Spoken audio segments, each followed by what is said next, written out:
Shalom bien-aimé. J'aimerais que ça passe en ligne.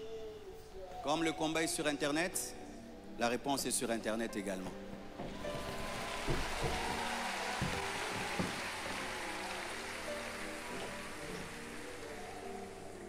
Je n'avais pas l'intention de m'exprimer publiquement à ce sujet.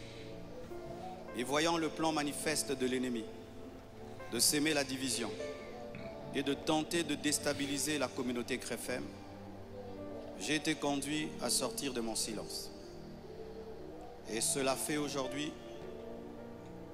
fait aujourd'hui dans toutes les extensions compassion dans le monde. Les pasteurs vont parler en résumé ce que je suis en train de dire ici, car les fidèles ont besoin de réponses. S'il ne s'agissait que de moi, j'aurais gardé le silence, car de telles choses me sont souvent arrivées. Mais puisque l'honneur de l'Église et la paix de plusieurs sont en jeu, je dois parler, car il y a un temps pour se taire et un temps pour parler. Suite au décès de mon épouse Blanche, j'avais pris l'initiative de faire construire une maison pour ma belle-mère en mémoire de sa fille. Et c'était ça le plan d'ailleurs. Je ne sais pas s'il y a les photos. C'était ça le plan de cette maison R+1.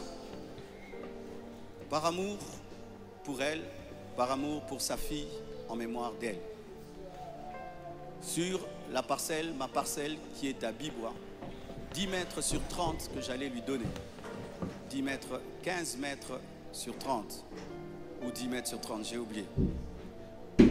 Alors, lorsque j'ai décidé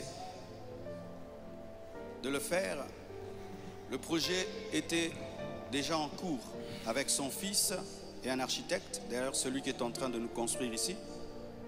J'ai décidé d'en informer également la branche paternelle de la famille, pour des raisons de transparence.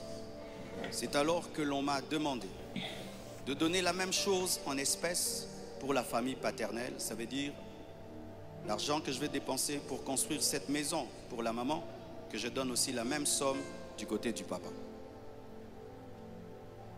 J'ai expliqué que je ne pouvais donner que 250 000 $ pour l'ensemble des deux familles, considérant que je n'ai qu'une seule belle famille et qu'il leur revenait de se répartir cela entre eux. Et à ma grande surprise, on m'a dit que la maison était considérée comme un cadeau que Blanche avait promis un jour et qu'elle ne comptait pas donc dans l'héritage. Ils exigeaient donc une somme supplémentaire pour atteindre un total de 800 000 $. Par ailleurs, certains membres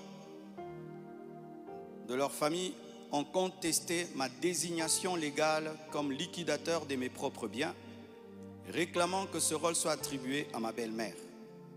Ce que j'ai catégoriquement refusé, car cela ne respecte ni le droit ni l'équilibre. Comment je peux être vivant et c'est quelqu'un d'autre qui va liquider mes biens?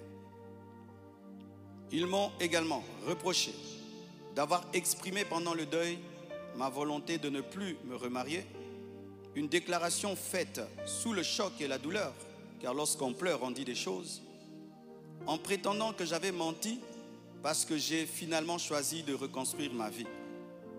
L'un d'eux m'a même dit que je devais rester veuf jusqu'à ce qu'ils reçoivent leur héritage.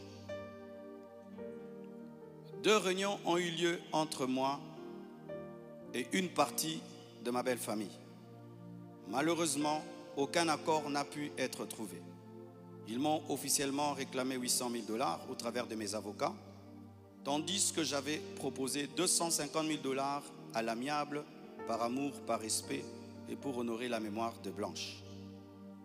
Cela alors même que dans ma famille Tounassi, les biens sont toujours laissés à 100% aux orphelins, car c'est là notre coutume, nous ne dérangeons jamais les veuves ni les veufs, tout est donné aux orphelins. Suite à cette impasse, nous avons lancé un inventaire légal de mes biens, conformément au code de la famille en RDC, dans le cadre d'un régime de communauté de biens avec 4 héritiers. À ce jour, leur part est estimée à moins de 150 000 $, car certains biens que nous avons, certains ont été mis totalement au nom des enfants et nous, on n'est que des représentants, mais ce n'est pas à nous. Et d'autres biens ont été donnés à l'orphelinat. On a vendu notre parcelle de Limété à l'orphelinat à un prix cadeau. Donc, c'est 150 000 $, donc inférieur à ce que j'avais volontairement proposé. Les calculs d'ailleurs sont en cours jusqu'à aujourd'hui parce qu'ils considèrent que ce n'est pas le bon chiffre. Mais alors que les discussions entre avocats étaient en cours et que j'étais en voyage, certains ont choisi la voie de la diffamation publique. Leur objectif, me nuire personnellement et anéantir le ministère. Ils me l'ont dit clairement, que nous allons détruire ton ministère, nous allons détruire ta réputation, nous allons détruire l'Église. Récemment, un numéro anonyme d'Afrique du Sud m'a confirmé ce plan. La personne a affirmé détenir plusieurs enregistrements vocaux dans lesquels Blanche était en train de se confier à sa maman. Et un jour, je parlerai de tout ça, mais pas maintenant. J'en parlerai dans 1 mois, 6 mois. Un jour, je parlerai de tout ça. Ces paroles arrachées de leur contexte et de leur timing, me faisant passer pour un mauvais mari, notre couple pour un couple détruit, alors que la plupart d'entre vous ici, vous savez combien nous nous aimions, mais dans chaque couple, il y a des temps, des fois, des petites frictions, comme dans tous vos couples. Et en 18 ans, jamais nous n'avons parlé de divorce, je ne l'ai jamais frappé, je ne l'ai jamais insulté, je ne l'ai jamais tapé. Après 18 ans de mariage, je lui ai redemandé en mariage. Je suis allé prêcher dans l'église de mon fils Olivier, au Botswana. Tout ce qu'il m'a donné pour me bénir, je lui ai acheté une bague en diamant et je lui ai redemandé en mariage. Elle avait même témoigné dans une émission ici. Quand vous voyez ces dernières vidéos, cette femme était heureuse, était épanouie. Aujourd'hui, on veut changer toute cette belle histoire en un couple détruit. C'est totalement faux. Ceux qui veulent me croire, croiront. Ceux qui ne veulent pas, ne croiront pas. Mais je sais qui je suis devant Dieu et comment j'ai fait de tout mon mieux pour que cette femme ne manque de rien et de rien et de rien.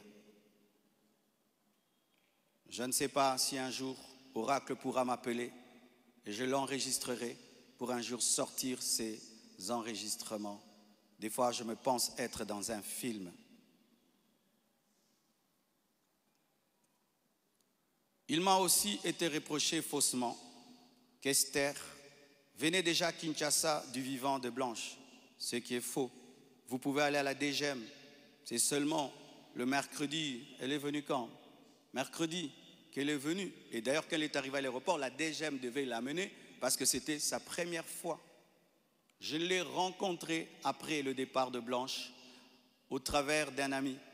Avant cela, je ne la connaissais pas. On ne se connaissait pas. Et on dit que j'allais souvent au Canada plus de 10 fois. De toute ma vie, je suis allé au Canada que 2 fois, pendant que Blanche était vivante. Et après, j'ai voulu aller, je n'ai pas eu le visa. Ceux qui font mes démarches de visa du Canada sont là. Je ne suis même pas allé 3 fois au Canada dans ma vie. Et ce qui est pire, on dit que j'ai pris ces biens, ces sacs, c'est plutôt ces habits, j'ai mis dans des sacs poubelles pour donner à la belle famille. Est-ce que toi, tu gardes tes habits dans des sacs poubelles pour que moi j'ai des sacs poubelles à mettre des vêtements? On a mis ces habits dans des valises et dans des gros sacs parce qu'il y en avait beaucoup. Quand ils sont venus prendre les habits, ils ont cru qu'il y en aurait quelques-uns. Il n'y avait pas assez de place dans leur voiture. J'ai dû leur prêter même un bus pour amener les habits. Il y avait au moins 4 grandes valises et des grands sacs. Les sacs là qu'on utilise quand on a trop de vêtements. Mais ce ne sont pas des sacs poubelles. plus de 6, si j'ai oublié. J'ai même la photo, je compte parce qu'il faut être précis. C'est ça, 4 valises et 1, 2, 3, 4, 5, 6 grands sacs. Et si certains doutent, je vais vous envoyer tout ça au président des départements. Vous aurez ces photos. Tout ça, pourquoi?